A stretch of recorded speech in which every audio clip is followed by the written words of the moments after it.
교회의 직책은 아직 성경이 완성되기 전과 각 지역의 교회들이 세워지고 난 다음에 오히려 단순화된 감을 에베소서 4장 11절과 더불어 비교해 볼 수 있습니다. 그때는 오히려 성경이 없는 시대였기 때문에 사도나 선자들 같은 직분들이 있었기 때문이죠. 디모데나 디도를 통해서 이미 세워진 교회를 하나님의 말씀에서 그릇됨이 없도록 운영하고 이 땅에 교회를 두신 하나님의 뜻에 맞는 교회의 역할을 위하여 신앙의 깊이가 있는 경건한 사람들을 선택하여 공식적인 직분을 가지고 하나님과 교회와 주님의 백성들을 섬기도록 하셨습니다. 물론 최종적으로는 모든 교회의 구성원들이 직분자의 자격만큼이나 성숙되는 것이 목적입니다. 그래서 직분자들은 공식적인 섬김이고 모든 성도들은 자연적인 섬김이 되어야 되는 것이 바람직한 교회의 모습일 겁니다. 교회의 전체적인 사명을 대개 세 가지로 나누어서 생각합니다. 선교, 전도라고도 하고요. 교제, 하나님과의 교제, 성도들과의 교제, 예배를 포함한 것이고, 그리고 구제가 그것이고, 지난 이 3장 첫 부분의 내용이 보다 영적인 진리를 지키고 증거하기 위한 신앙적 논리의 보호를 위한 직분으로 감독 또는 목자, 장로였다면 이 집사의 직책은 주로 섬김과 구제의 부분을 담당하는 부분으로 이런 직책은 그대로 쓰여져 있지 않지만 그 목적에 있어서 어떤 사람들은 쉽고 그렇지 못한 구분이 있어진다면 분명 하나님께 드려진 물질을 관리함에 있어서 옳지 못할 것이기 때문에 이를 위한 별도의 일꾼들을 뽑았음을 사도행전 6장에서 우리가 볼 수 있습니다. 이것이 1세기 정치의 문제나 사회적 문제가 아니라 하나님의 기관인 교회의 문제였기 때문에 거기에 합당한 관리를 위하여 물질을 나눔에 있어서도 영적인 자격을 묻고 있는 것으로 이해할 수 있습니다. 형제들아, 너희 가운데서 성령과 지혜가 충만하여 칭찬받는 사람 7을 택하라. 우리가 이 일을 그들에게 맡기고, 사도행전 6장 3절이고요. 그리고 그 결과를 5절의 상반절에 보면 온 무리가 이 말을 기뻐하여 믿음과 성령이 충만한 사람 7을 택했다. 이렇게 기록이 되고 있습니다. 이 마지막 시대의 교회들이 이 나눔의 원리도 성경에서 이탈되어 있어서 문제들을 발생시키고 있는 것들을 들어보게 됩니다. 전체적인 재정의 관리나 사용이 장로들의 감독하에 영적으로 충성된 일꾼들에 의해서 운용되지 못하고 몇몇 사람의 의도에 의해서 주로 재정이 사용되고 그런 것들이 모든 지체들에게 투명하게 공개되지 못하므로 하나님께 믿음으로 드린 사람들의 안타까움이 드러나기도 합니다. 어쩌면 오늘날도 교회의 정결함은 재정의 투명도에 비례되기도 합니다. 또 이 집사의 직분도 더러 남용되고 오용되는 부분이 적지 않은 것이 사실입니다. 오늘 10절 상반절에 이에 이 사람들을 먼저 시험하여 보고 그 후에 책망할 것이 없으면이라는 말씀이 지나쳐서 서리 집사라는 직분이 남용되고 있습니다. 집사의 자격을 시험하는 기간이라는 거지요. 분명히 여기 시험하여 보고는 거론되고 있는 모든 자격이 갖춰진 후에야 함에도 신앙의 깊이를 갖지 못하고 믿음의 기준도 정리되지 못한 사람들에게 일반적으로 주어지고 있는 것을 봅니다. 또 다른 문제는 여집사의 문제입니다. 앞에 2장 말미에서 이미 여자들이 교회에서 남자를 가르치거나 주관하는 일을 할 수 없다고 지적한 바 있고 모든 성도가 교회에서 함과 같이 여자는 교회에서 잠잠하라는 고린도전서 14장 33절 하반절에서 34절까지 나타난 바울의 가르침도 본 바 있지만 마치 세상에서 어떤 기관처럼 공평한 분배를 하는 것으로 생각해서 하나님의 말씀이 어겨지고 있는 것 역시 이 시점에서는 확인해 봐야 할 과제이기도 한 것 같습니다. 첫 번째는 8절에서 9절입니다. 본래 디아코노스라는 집사로 번역된 그리스 말은 식사에 시중을 두는 종, 주인의 명령을 수행하는 사람이었습니다. 신약 성경에서는 상당히 넓은 범위에서 사용되고 있습니다. 사도행전 1장 25절은 사도들에게 쓰여서 봉사의 일로 번역이 되고 있고, 로마서 15장 8절에서는 그리스도께도 이 디아코노스가 쓰여서 추종자로, 갈라디아서 2장 17절에 짓게 하는 자로, 그리고 고린도전서 3장 5절에서는 바울과 아볼로에게 쓰이며 사역자로, 로마서 13장 6절에서는 관세를 받는 공무원들에게 일꾼으로 번역이 됐습니다. 고린도후서 11장 15절에는 사탄의 일꾼으로도 디아코노스가 사용되고 있어서 상당히 넓은 범위에 사용되는 낱말이었지만 교회 속에 구제의 공정성을 위하여 뽑혀졌습니다. 앞에 말씀드린 대로 사도행전 6장 1절에서 6절이죠.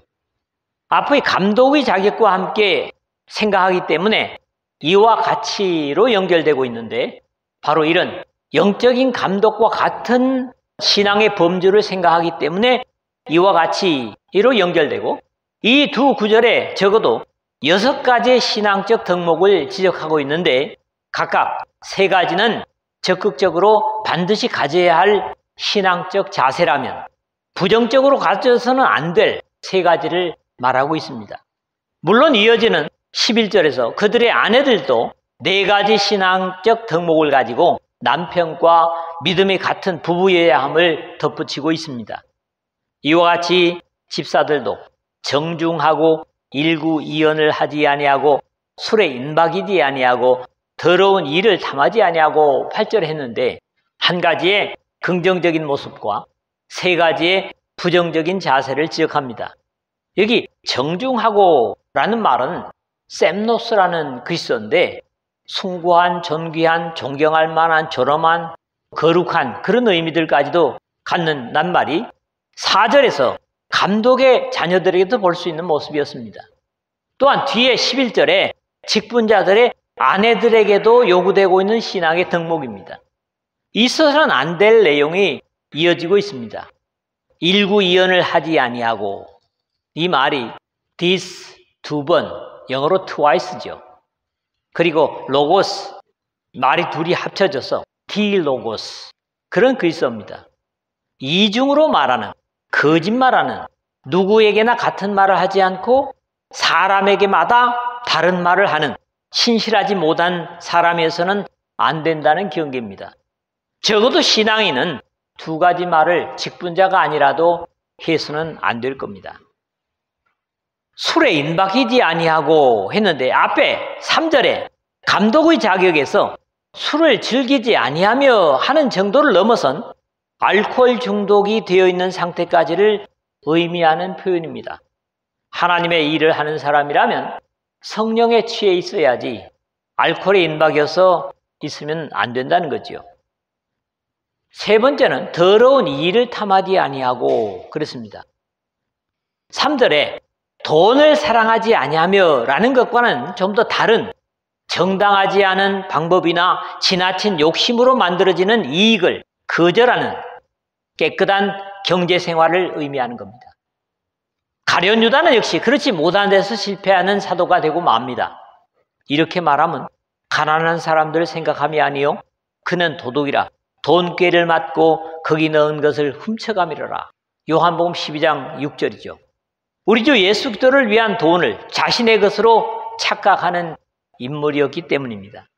깨끗한 양심의 믿음의 비밀을 가진 자라야 할지니 9절에 그랬는데, 이제 적극적인 믿음의 특성 2가지를 거론합니다.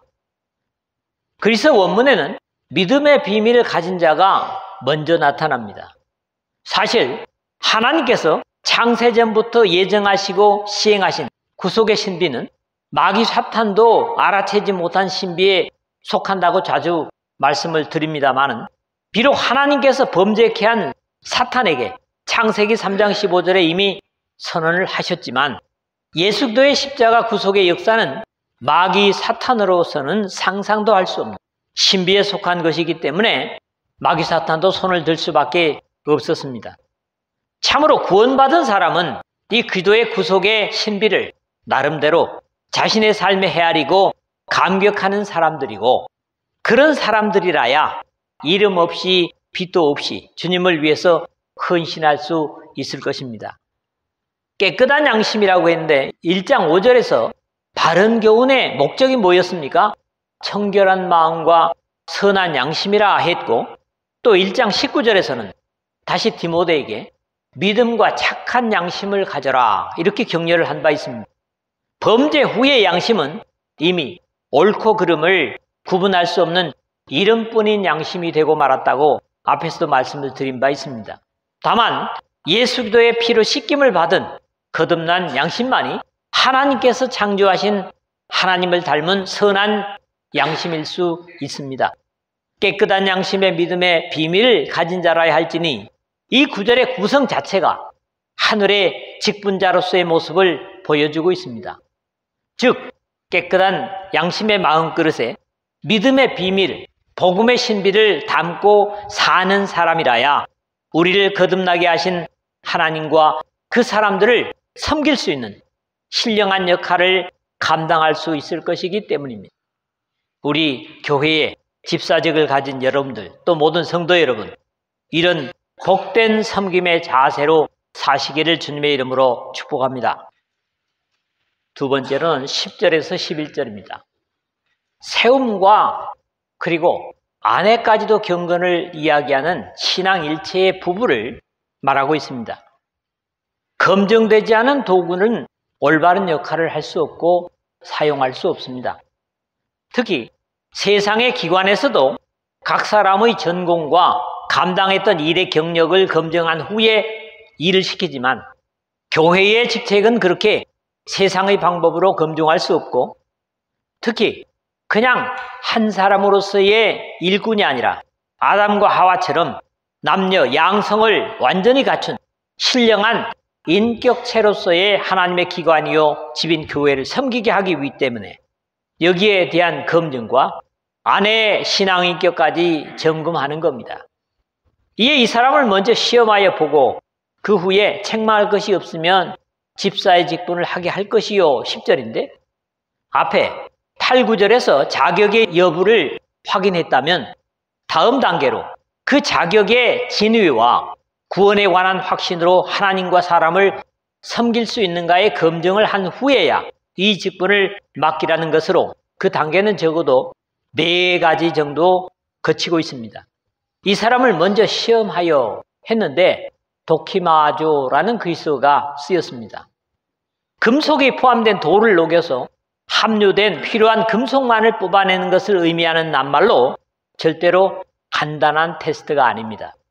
그 후에 책망할 것이 없으면 두 번째 단계로 그 시험의 적합성 여부입니다.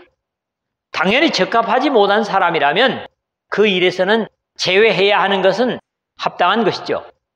집사의 직분을 맡게 할 것이요, 이것이 적합성에 판정된, 인정된 사람에 대한 3번째 단계이지만은 여기에서 끝나지 않고 마지막 단계는 후보자 자신만의 검증이 아닌 그의 아내 역시 최소한 4가지의 영적 소양을 갖추었는가를 점검하는 그런 내용입니다. 사실 남자가 세상을 움직이지만 그 남자를 움직이는 것은 여자라고 그럽니다. 이미 2장 말미에서 봤던 대로 아담을 하나님의 은혜에서 떨어지게 한 장본인이고, 여자들도 이와 같이 정숙하고 모함하지 아니하며 절제하며 모든 일에 충성된 자라야 할지니 라는 11절에 이 말씀의 이해가 여러 가지인 만큼 역시 오늘의 교회들 속에서도 남용되고 있는 말씀이기도 합니다.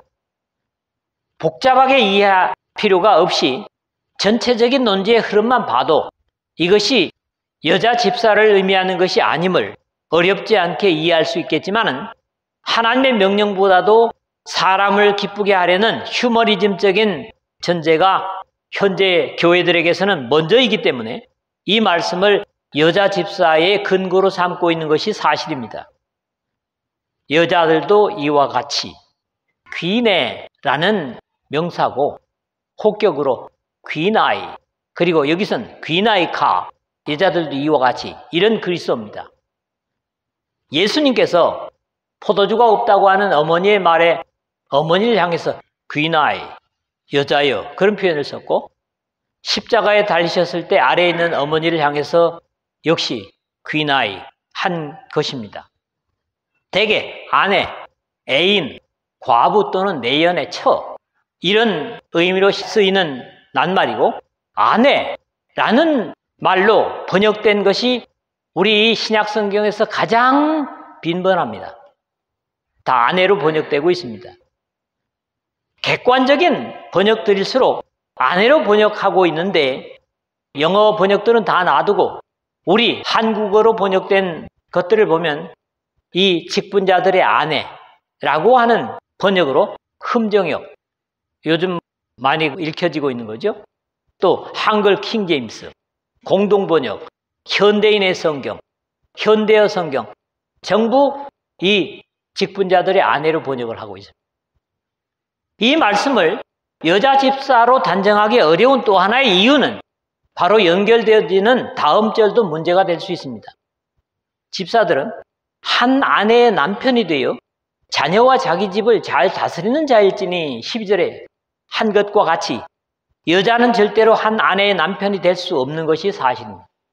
특히 믿음을 중심으로 기록된 성경에서는 주로 가부장적인 남편이 가정을 다스리는 것이 일반적인 내용이죠. 이 문제가 해결되기 위해서는 반드시 기록되어야 할 내용이 여자 집사들은 한 남편의 아내가 되어 자녀와 자기 집을 잘 다스리는 자일지니 라는 남자와 대칭이 되는 내용이 있어야만 적합합니다.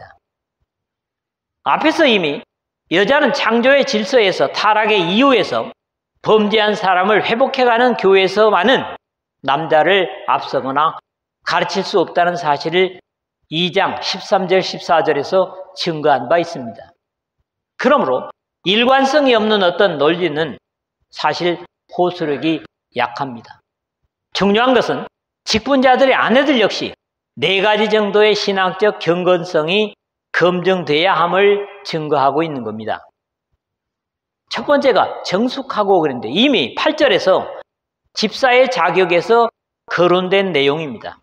그리고 빌립보서 4장 8절 경건하며 라는 말로 번역됐고 신약 성경에 단 4번밖에 쓰이지 않은 낱말입니다. 셈노스가 말이죠. 그래서 이 디모데전서 3장 8절 11절 그리고 나머지 한 군데는 디도서 2장 2절입니다. 믿음을 가진 사람들은 하나님의 거룩함에 어울리는 존엄성을 가지는 것이 그 하나님을 섬기는 영광의 반사가 될 것인데 부부에게서 공통적으로 나타나는 덕목인 겁니다. 그 다음에 모함하지 아니하며 했는데 디아볼로스 이 말이 중상자, 비방자, 마귀라는 말입니다. 하나님의 백성이여 일꾼이면서 다른 사람을 헐뜯고 비방하는 어둠의 세력의 성품을 가지는 것은 절대로 있을 수 없는 일이죠. 죄송하지만 남자들보다는 여자들이 말이 좀 흔하고 또 잘못된 말을 할 수 있기 때문에 이런 덕목을 추가하고 있다고 여겨집니다. 오히려 감사하고 축복하는 하나님 아버지의 성품을 나타내야 하는 것이 당연하기 때문에 모함하지 아니하며입니다. 절제하며 그랬는데 이 말도 좀 독특합니다. 베팔레오 그래서 술 취하지 않은 정신 차리고 있다, 근신하다, 침착하다 그런 말이에요. 베드로 사도를 통한 당부를 생각할 수 있습니다. 근신하라 깨어라 너희 대적마귀가 우는 사자같이 두루다니며 삼킬차를 찾나니 베드로전서 5장 8절에 같이 쓰인 내용입니다. 모든 일에 충성된 했는데 피스토스 믿을 만한 신실한 신뢰하는 신임하는 믿는 이런 말입니다. 어떤 입장에서나 신실한 자세로 믿음을 나타나는 자세를 이르는 표현입니다. 절대적으로 신뢰할 수 있는 자라고 이해해도 좋을 겁니다. 그러므로 어떤 일에서도 믿음을 나타내는 자세를 말하는 겁니다. 이렇게 집사직을 감당하는 남편뿐만 아니라 아내조차도 모든 상황을 믿음으로 도전하고 정리하는 부부의 아름다운 모습을 증거하고 있는 겁니다. 세 번째 마지막으로는 12절에서 13절입니다. 또 다른 자격과 잘 감당한 자에 대한 상급입니다. 앞에 감독의 자격에서 자기 집을 잘 다스려 자녀들로 모든 공손함으로 복종하게 하는 자라야 할지며 4절에 했는데 같은 모습이죠. 역시 하나님께 대한 헌신은 가장 가까이에 있는 아내와 가족이 먼저 알 수 있고 다른 이유가 아니라 신앙을 위한 것이기 때문에 더욱 존경하고 순복하는 자세로 협력하는 것은 당연하고 자연스러운 것입니다. 경건하지 못하면서 가족에게 경건을 주문한다면 그것은 호소력이 없고 또 억지가 되겠지만 솔선수범하는 믿음은 그것을 지켜보는 사람들에게도 기쁨과 감격을 끼치고 순종을 불러오게 될 것입니다.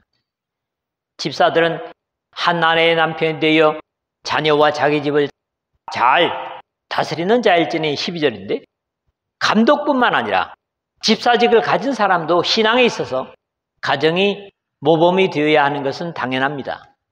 여기도 다스리는 하는 것이 지난번에 장로의 직분에도 나왔지만은 인도하다, 돌보다 그런 말인데 앞에 서게 하다, 서다 이런 말입니다.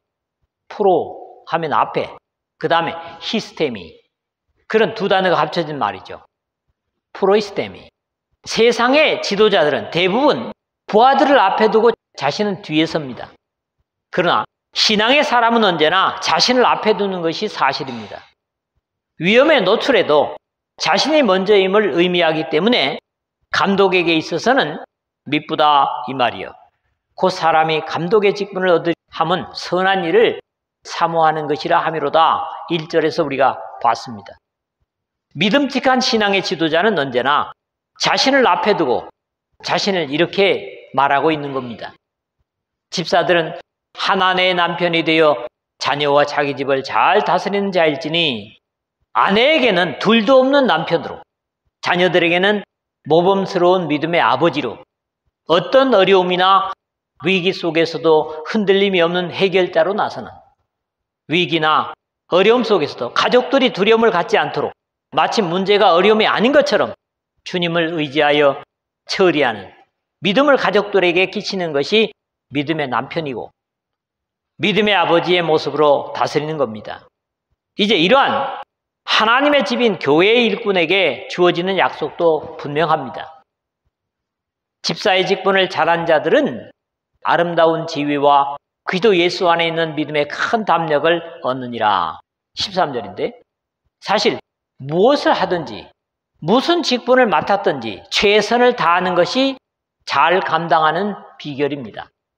자신이 맡은 일이 다만 섬기는 일이기 때문에 대수롭게 여기지 않는 것 자체가 문제입니다. 먼저 집사의 직분을 잘한 자들이라 하는 13절 첫 부분에 다른 의미로 잘 섬긴 사람들이라고 해도 괜찮을 겁니다.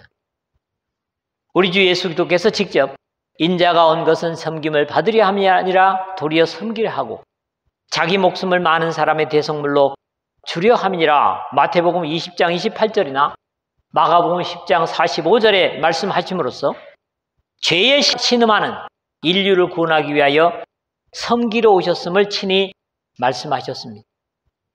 여기 집사의 직분을 잘한 자들이란 말도 바로 섬기는 직책을 잘 감당한 사람들을 이르는 겁니다. 교회에서의 마지막에 제일 아름다운 영광스러운 상급은 섬기는 일을 잘 감당한 사람들에게 돌아갈 것입니다. 왜냐하면 교회는 섬기는 곳이기 때문입니다. 여기 아름다운 지위와 했는데 복스러운 위치를 얻게 될 것이라는 의미이지만 종적인 계급이 없이 횡적인 섬김의 교회 일에는 어울리지 않은 세상적인 표현같이 들리는 것이 지위라는 것이 바드모스, 계단이라는 그런 의미를 갖기 때문입니다. 그러나 공의라고 하는 것은 가장 공정한 것을 의미하고 섬김에 있어서 선한 행위에는 반드시 보상을 약속하시는 것도 하나님의 사랑의 공의이십니다. 주님께서 직접 말씀하시기를 인자가 아버지의 영광으로 그 천사들과 함께 오리니 그때에 각 사람이 행한 대로 갚으리라. 마태복음 16장 27절에 증거하셨습니다. 여기 지위, 바드모스라는 말이 영어로는 디그리입니다. 디그리. 학위라는 말이죠. 공부한 노고에 대한 학위라는 데서 역시 수고에 합당한 보상이라는 의미가 있습니다. 구원은 전적인 은혜에 의한 것이지만 충성을 다하여 섬김에 대한 상급이 이러한 약속은 현실과 미래에 있어서 실제적이라고 볼 수 있습니다. 또 성실하게 잘 섬기는 사람들은 감독의 지위도 장로의 지위도 직위도 생각할 수 있기 때문이죠. 그리스도 예수 안에 있는 믿음의 큰 담력을 얻느니라 13절 하반절인데 이 담력, 파레시아, 민주주의 체제에서 언론의 자유를 표현하는 말입니다. 파레시아라는 말이. 그래서 공개된 장소에서 머뭇거림이 없는 자신의 믿음의 경험을 증거하는 것으로 신앙의 담대성을 볼 수 있는 거죠. 히브리서에서는 그러므로 너희 담대함을 버리지 말라. 이것이 큰 상을 얻게 하느니라. 히브리서 10장 35절의 격려함을 보는데 그러므로 믿음의 큰 담력이란 지속되는 믿음의 삶에서 믿음이 점점 자라서 이제는 사람들의 평가를 두려워하지 않고 자신 있게 우리 주님과의 경험을 증거하는 모습으로 내면적인 성장을 의미하는 것으로 이해할 수 있습니다. 그럼에도 그 위치는 다른 곳이 아니라 그리스도 예수 안에라는 사실을 더욱 분명히 하고 있습니다. 이러한 이해들이 모두 조심스러운 것은 교회에서의 직위가 승진된다는 것보다는 오히려 그들이 교회에서 성실히 직분을 감당함으로 사람들에게 좋은 평판을 얻게 되고 그들 스스로가 그리스도에 대한 확고한 믿음을 갖게 될 것이라는 의미입니다. 교회의 직분의 충성은 결국 보이는 면에서뿐만 아니라 보이지 않는 내면에서도 확실한 성장을 가져오는 것을 확인하면서 네가 죽도록 충성하라. 그리하면 내가 생명의 관을 너에게 주리라 하는 요한계시록 2장 10절 하반절의 격려가 허황된 약속이 아님을 확인하게 됩니다. 공식적으로 직분을 가졌든지 아니면 또 성도로서의 섬김이든지 여기에 주님께서 주시는 모든 동료는 우리들의 것이고 우리가 그것을 순종한다면 반드시 여기 약속된 상도 그런 순종한 사람의